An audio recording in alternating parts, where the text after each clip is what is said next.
My sister accused me of betraying our family for money from my aunt, who my parents always envied, so I secretly made one move and her plan fell apart.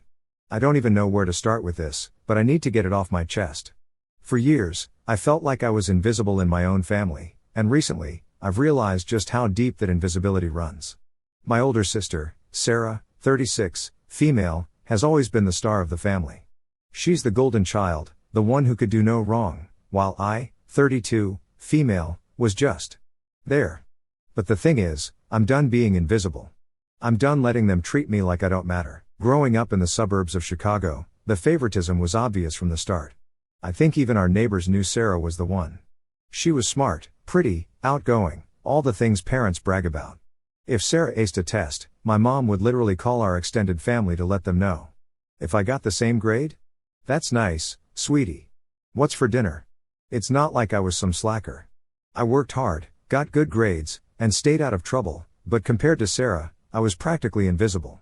I was the quiet, bookish kid who preferred coding in my room to being the star of a school play. Honestly, I didn't mind at first. Sarah liked being the center of attention, and I didn't want the spotlight. But as we got older, the gap between us grew wider. Sarah's accomplishments became family milestones: the time she was prom queen, the time she got into her dream college, the time she graduated from a top-tier business school. Each one was celebrated like she'd won an Olympic medal. I remember when she got accepted into her business school, my parents were over the moon. They didn't just pay for her tuition, they went all out. She got a swanky apartment in a fancy part of town, a new wardrobe to fit in, and even money for spring break trips. Meanwhile, I was in high school at the time, trying to figure out how I'd even afford college. The answer?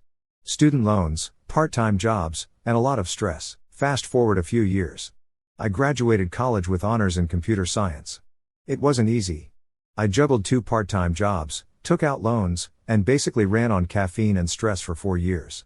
When I walked across that stage, diploma in hand, I felt like I'd climbed Mount Everest.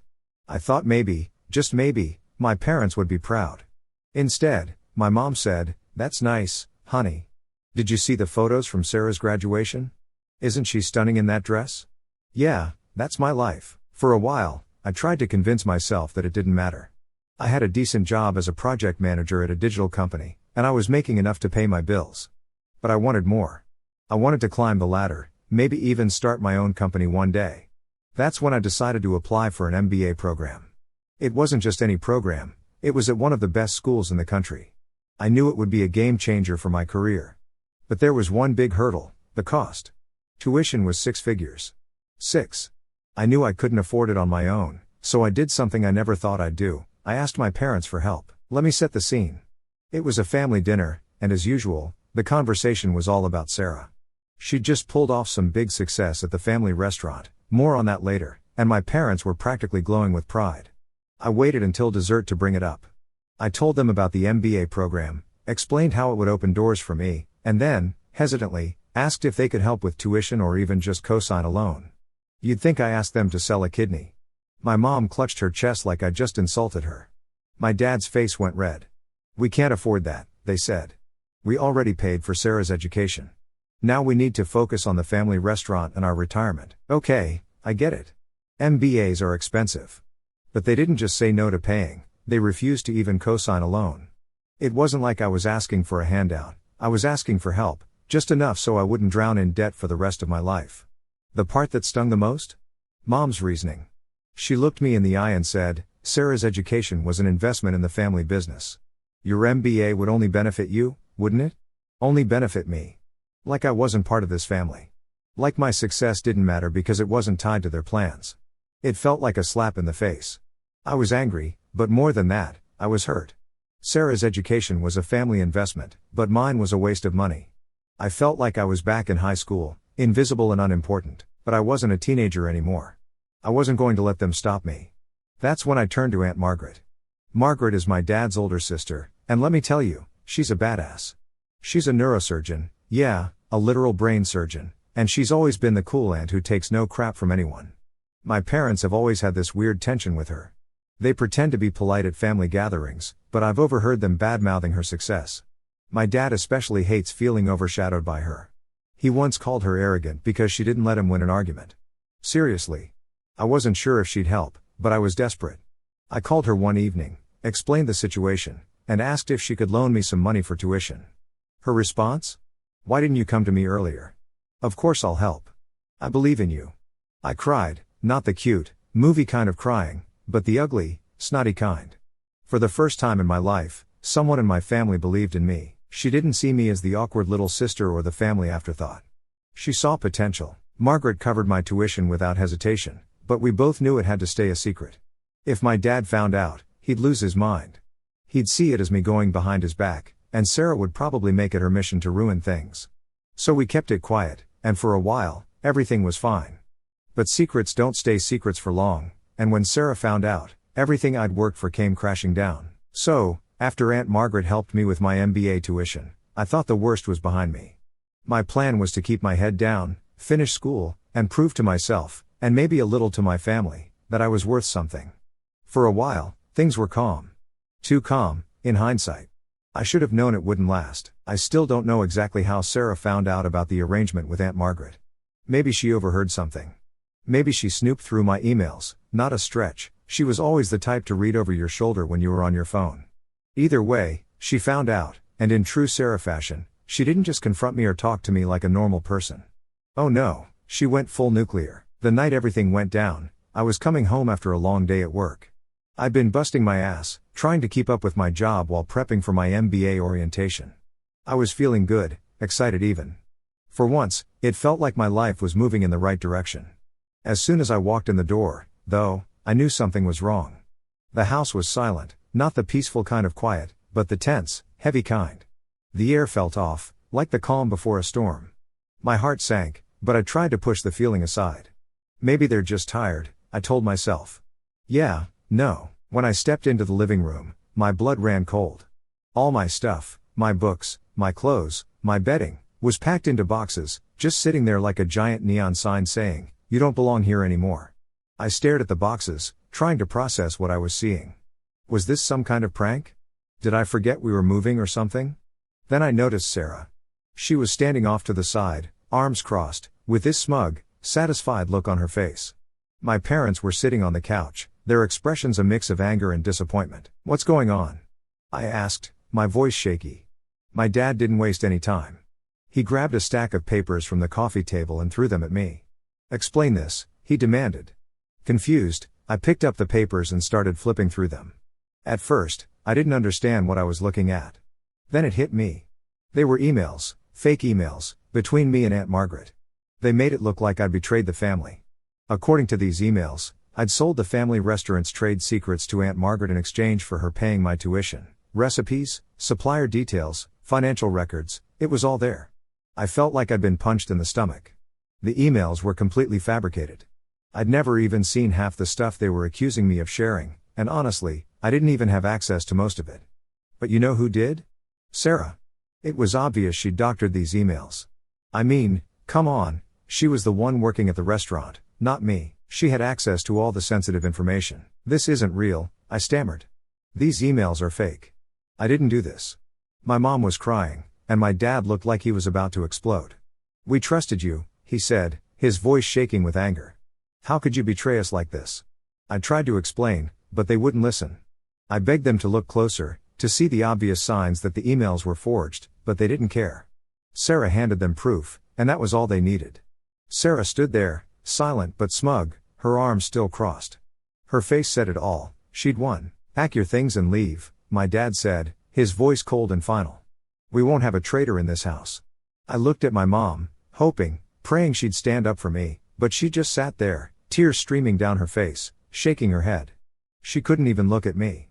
Sarah, meanwhile, didn't bother hiding her satisfaction. She didn't just want me gone, she wanted me erased. That was it. My own family, the people who were supposed to love and support me, were throwing me out based on a pack of lies. I didn't know what to do. Part of me wanted to scream, to fight, to make them see the truth, but another part of me knew it was pointless. They'd made up their minds. In their eyes, I was guilty, and nothing I said would change that. So I packed my car with the few boxes of belongings I had left. As I loaded up the last box, I noticed the neighbors peeking through their windows. They were probably wondering what kind of drama was going down. I felt humiliated, betrayed, and completely alone. Once I was in my car, I did the only thing I could think of, I called Aunt Margaret. I was crying so hard I could barely get the words out. I told her everything, how Sarah had found out, how she'd forged the emails, how my parents had kicked me out without even giving me a chance to defend myself. "Come to my place," Margaret said, her voice calm but firm. "Right now. We'll figure this out together." I drove to her apartment that night, tears blurring my vision the whole way. When I got there, she hugged me so tightly I thought I might break. For the first time that night, I felt safe, like maybe, just maybe, I wasn't completely alone. The next few days were a blur.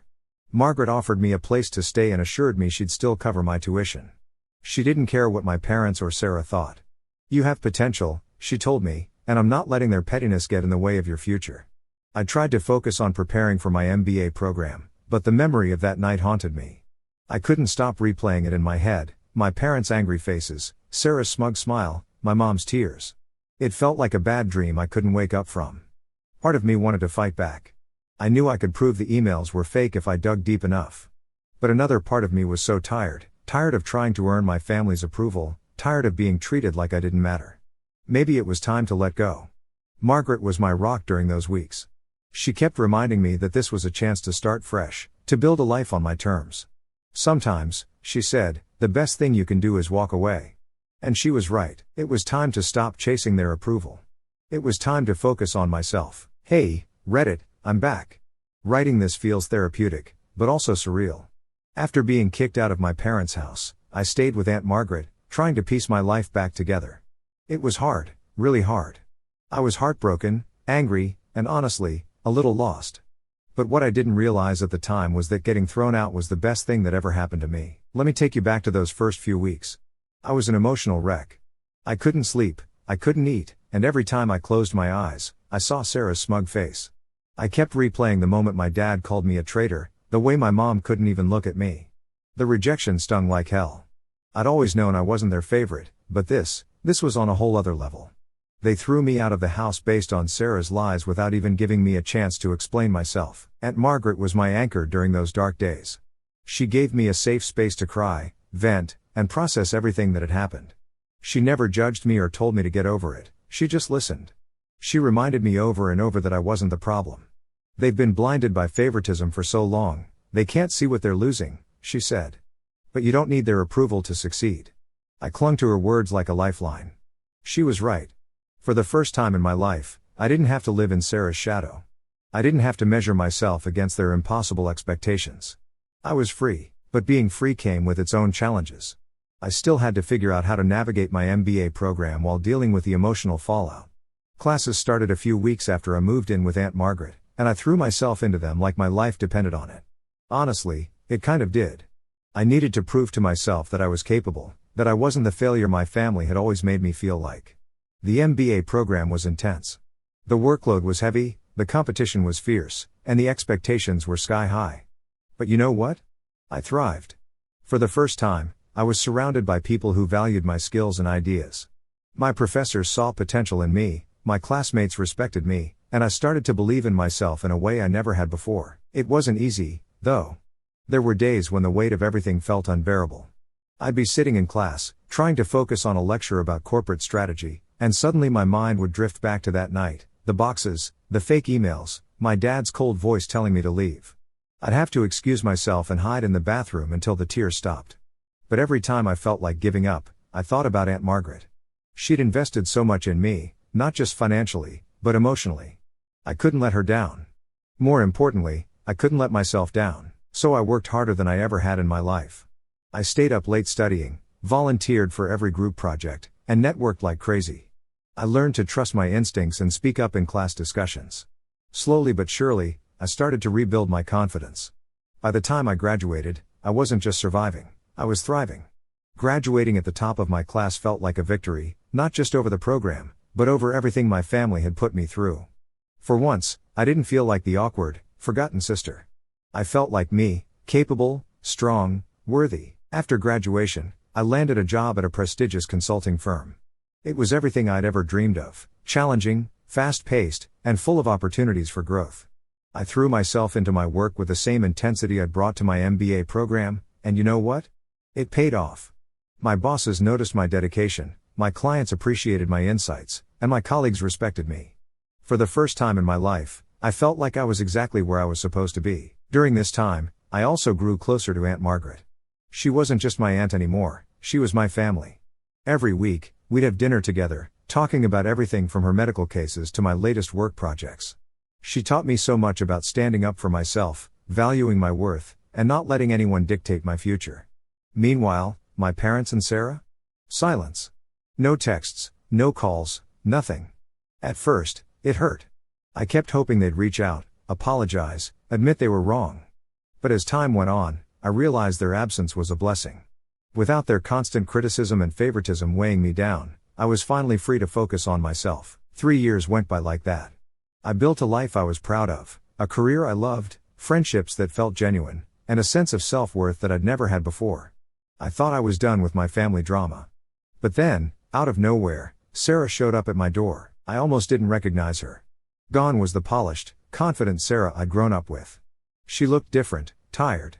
Her eyes were shadowed, her clothes were wrinkled, and her hair was pulled back in a messy bun. For a moment, I just stared at her, not sure what to say. "Hey," she said, her voice quiet. "Can we talk?" I didn't want to let her in. Every part of me screamed to slam the door in her face. But curiosity got the better of me. I stepped aside and let her in. She sat on my couch, fidgeting nervously. I could tell she didn't want to be there, but she was desperate. Finally, she blurted it out, "I need your help." Apparently, the family restaurant, the golden child of our family, the thing my parents had sacrificed everything for, was failing. The expansion had been a disaster, and they were drowning in debt. Bankruptcy was looming, and my parents were panicking. Sarah had tried to fix things, but it was too much for her to handle alone. "Dad's talking about filing for bankruptcy," she said, her voice breaking. "Mom's a wreck. I don't know what to do." I sat there, stunned. After everything they'd done to me, now they wanted my help. The irony was almost laughable. I wanted to tell her to leave, to handle her own mess the way I handled mine.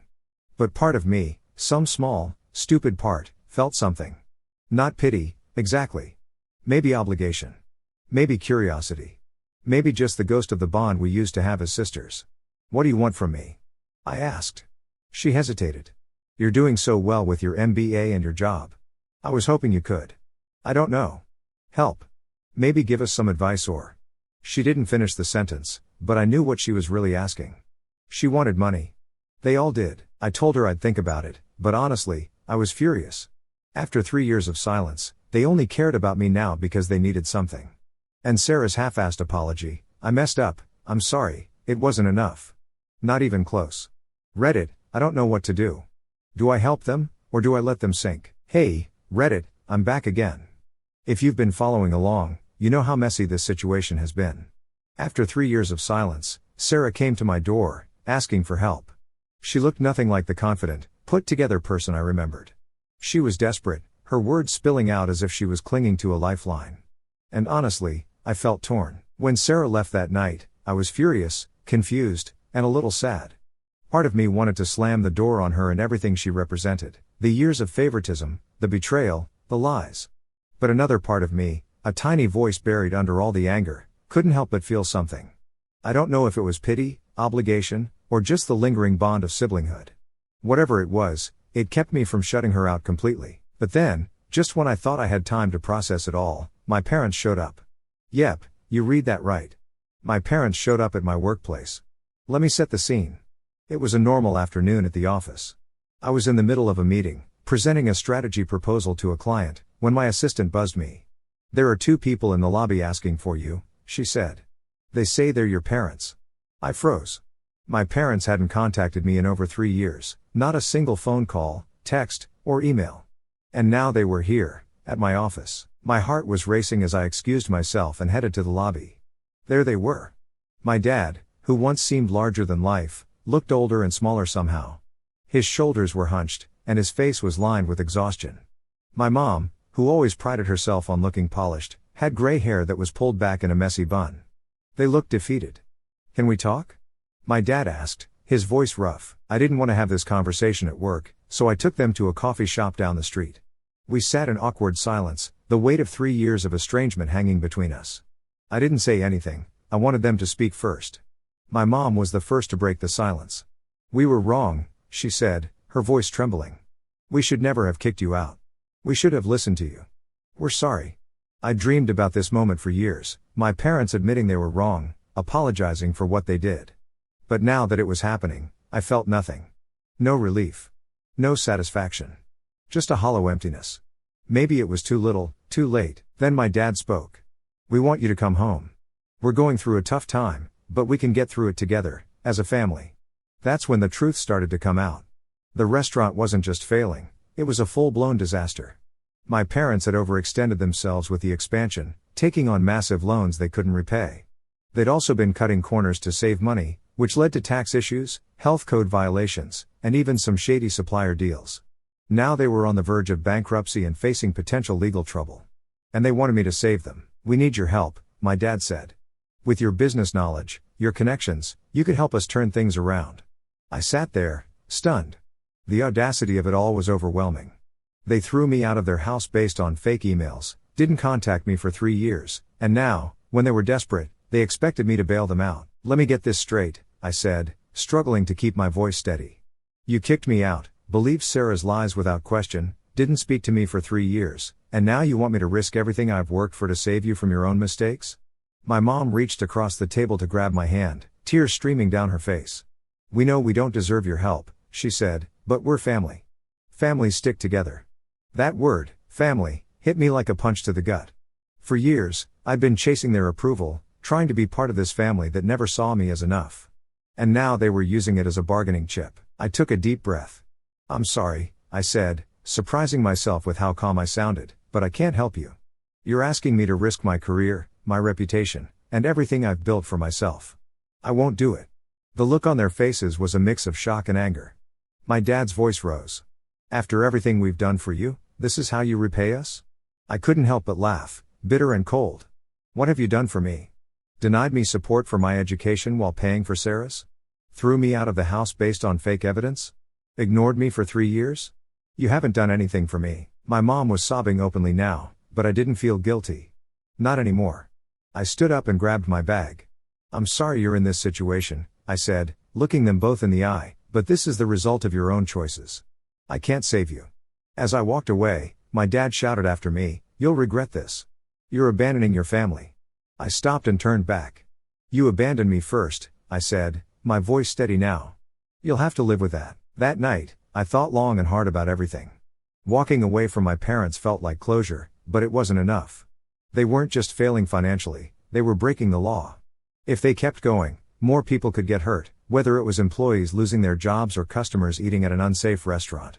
So I made the hardest decision of my life, I reported them. I contacted the IRS, the health department, and the appropriate authorities. I gave them all the information I knew, making it clear that I wasn't involved in their operations. It wasn't an easy choice. Part of me felt like I was betraying them, but another part of me knew it was the right thing to do. The fallout was swift. The restaurant was shut down pending investigation, and my parents and Sarah were facing serious legal consequences. Sarah called me, screaming and crying, accusing me of ruining the family. My parents left voicemails, alternating between begging for help and threatening legal action. But I didn't back down. Aunt Margaret was my rock through it all. She reminded me that doing the right thing isn't always easy, but it's necessary. You didn't ruin the family, she said. They did that to themselves. As of now, the investigation is ongoing. My parents' world is crumbling, and Sarah is scrambling to pick up the pieces. But me? I'm finally free from their manipulation, their favoritism, and their toxicity. I've built a life I'm proud of, a career I love, friendships that are genuine, and a sense of self-worth that doesn't rely on their approval. Thank you, Reddit, for listening, supporting, and helping me through this journey. Your kindness and advice have meant more to me than I can put into words. Here's to fresh starts, found families, and living life on our own terms. Cheers.